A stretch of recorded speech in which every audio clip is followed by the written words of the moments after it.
Finally இன்னைக்கு fifth birthday அத்விகாக்கு. Previous day நைட்டே return gifts எல்லாம் பேக் பண்ணி எடுத்து வச்சாச்சு. ஸோ மார்னிங் எந்திரிச்சதும் ஃப்ரூட்ஸ் மட்டும் கட் பண்ணி ஃப்ரூட்ஸ் அண்ட் சாலடுக்கு தேவையானதெல்லாம் நாங்க எடுத்தாச்சு. கூலர் பேக்கில தேவையான ஜூஸஸ், வாட்டர் பாட்டில் கூட எடுத்தாச்சு.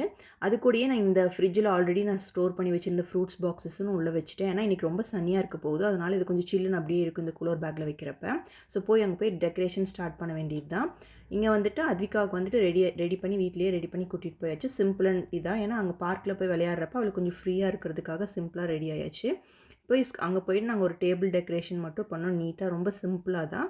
ஸோ இதெல்லாம் அரேஞ்ச் பண்ணதுக்கப்புறமா கிட்ஸ் எல்லாம் வந்துட்டாங்க.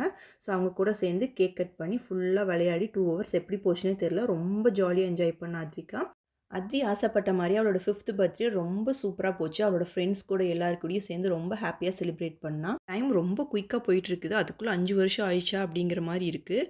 Happy birthday அத்வி.